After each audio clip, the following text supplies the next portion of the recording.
है, सम्मान है, घर का अभिमान है। तुझसे ही जन्मा, तुझसे ही उपजा, हर किसी का नाम है। नारी तू महान है, नारी तू महान है। ये पंक्तियां किसी ने लिखी हैं औरत के ऊपर, जो कि सच भी हैं। पर आज हम बात करेंगे एक ऐसी औरत की जिसने इन बातों को झुठला दिया और कहीं ना कहीं नारी जाति को शर्मिंदा किया है।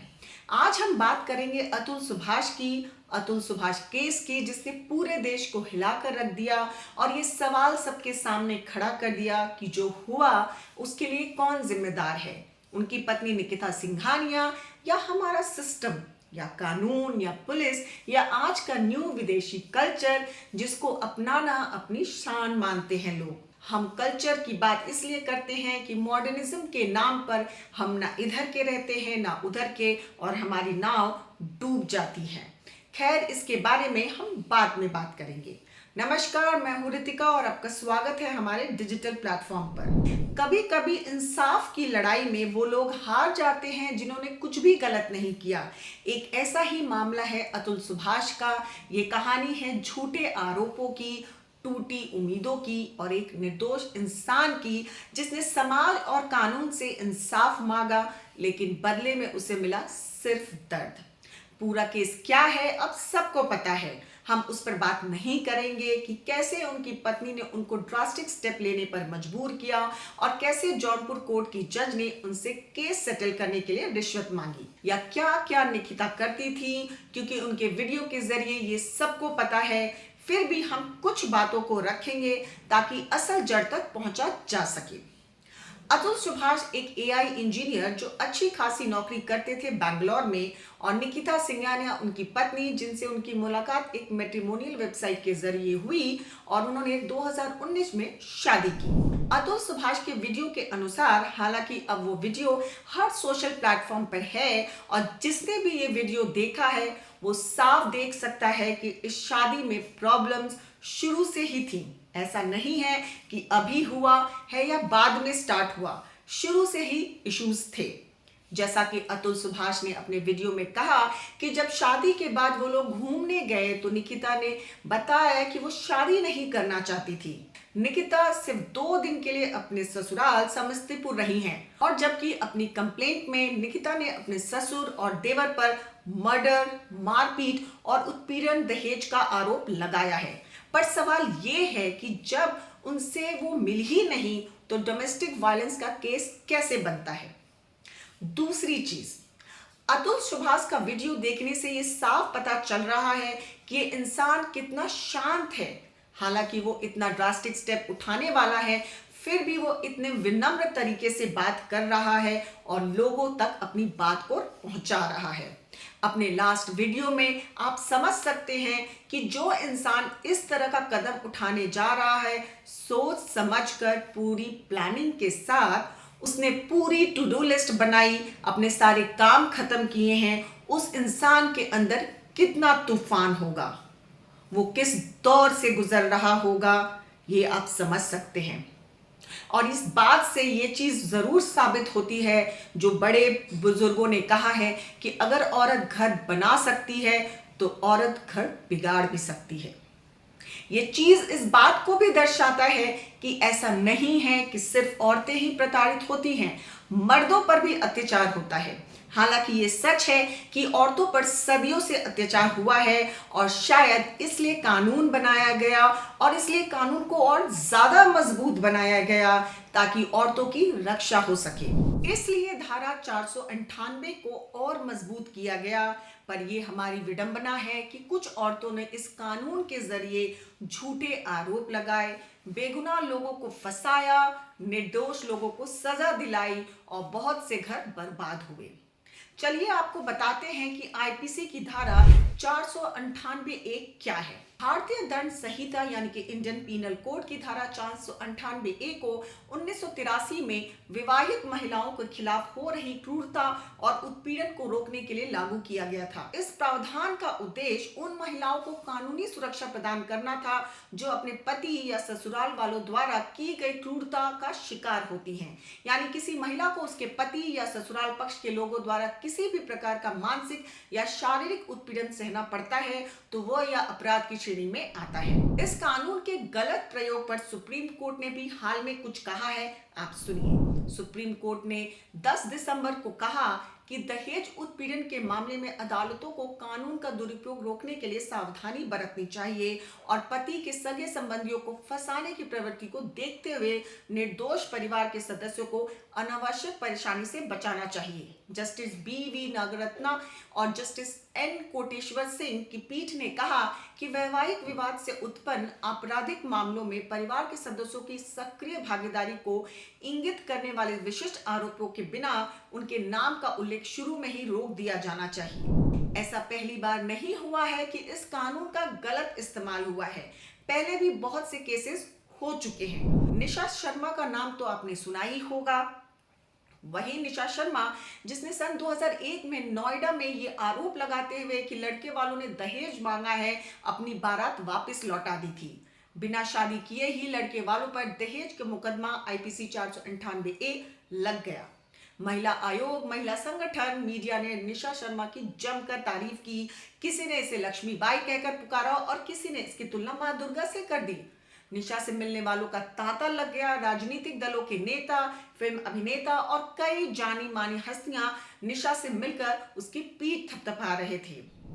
हर चैनल पर मेहंदी लगाकर, चुन्नी ओढ़कर निशा शर्मा इंटरव्यू देती थी। उसके दरवाजे पर मीडिया के सैकड़ों OB वैन खड़े रहते थे। इस घटना के बाद निशा शर्मा को कई ऐसे लड़कों के पत्र मिले थे जो उनसे शादी करने के इच्छुक थे और कहते थे कि वो उनके पत्नी बनाकर स्वयं को सम्मानित महसूस करेंगे। बात यही नहीं रुकी। CBSE की NCERT की किताबों में इस औरत का जिक्र और इसके ऊपर अध्याय शामिल किए गए ताकि भोले भाले लड़कों का ब्रेन वॉश किया जा सके। इस तरह इस औरत को तथाकथित नारी शक्ति का सम्मान दिया गया। हालांकि निशा शर्मा ने अपने बॉयफ्रेंड से शादी करने के लिए यह पूरा ड्रामा रचा था। 10 साल बाद अदालत के फैसले ने इस घिनौने नारीवाद के मुंह पर एक जोरदार तमाचा मारा। अदालत ने अपने फैसले में कहा, यह बेहद दुखद है कि मुनीश और उनके परिवार को झूठे प्रकरण में फंसाया गया।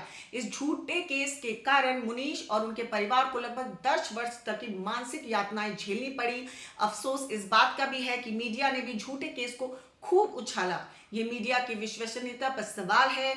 निशा शर्मा ने जो भी आरोप लगाए वो सब सिर्फ और सिर्फ सोची समझी साजिश थी, क्योंकि निशा विवाह करना ही नहीं चाहती थी, क्योंकि उसका किसी और से अफेयर था।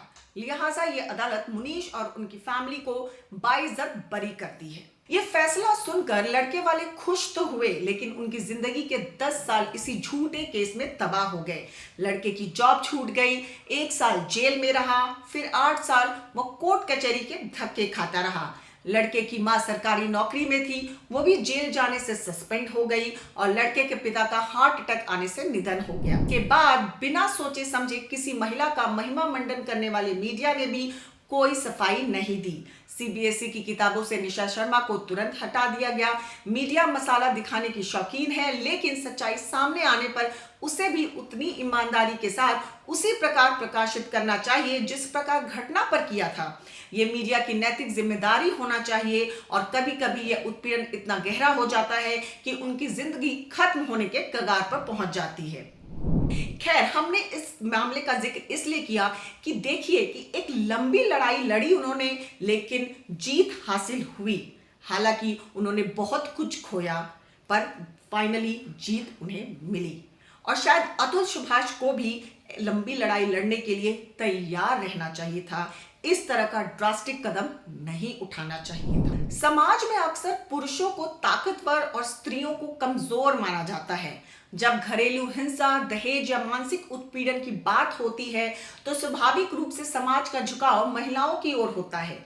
लेकिन अतुल सुभाष का मामला एक सशक्त उदाहरण है कि पुरुष भी उत्पीड़न के शिकार हो सकते हैं। ये मामला केवल एक व्यक्ति की कहानी नहीं है, ये उन हजारों पुरुषों की सच्चाई है जो सामाजिक धारणाओं और कानूनी प्रक्रिया के गलत इस्तेमाल का शिकार होते हैं। महिलाओं की सुरक्षा के लिए बने गए कानून जैसे कि 498A यानी कि दहेज उत्पीड़न और घरेलू हिंसा अधिनियम जरूरी है, लेकिन इनका दुरुपयोग उन निर्दोष पुरुषों को फंसा सकता है जो वास्तव में अपराधी नहीं। जब किसी पुरुष पर आरोप लगते हैं तो समाज बिना सोचे समझे दोषी मान लेता है। अतुल का भी यही हाल हुआ। लोग उनकी सच्चाई सुनने के बजाय उनके खिलाफ हो गए। अतुल का मामला ये याद दिलाता है कि समाज को संतुलन की जरूरत है। न्याय केवल महिलाओं का अधिकार नहीं, हर व्यक्ति चाहे वो पुरुष हो या महिला सच्चाई और न्याय का हकदार है। झूठे मामलों की जांच जरूरी है। झूठे केस न केवल आरोपों की जिंदगी बर्बाद करते हैं बल्कि असली पीड़ितों के लिए न्याय पाना भी मुश्किल बना देते हैं। हम आपसे समाज बनता है और हमें भी कुछ सीख की जरूरत है। किसी भी आरोप के पीछे के सच को जाने बिना राय ना बनाएं। कानून और समाज को पीड़ित की पहचान लिंग से नहीं बल्कि उसके कष्ट से करना चाहिए। मानसिक स्वास्थ्य पर ध्यान देना चाहिए। झूठे आरोपों और मानसिक तनाव से गुजर रहे पुरुषों को मदद की जरूरत होती है। अतुल सुभाष की घटना ने हमें इस सच्चाई से परिचित कराती है कि हर इंसान कमजोर हो सकता है, चाहे वो महिला हो या पुरुष।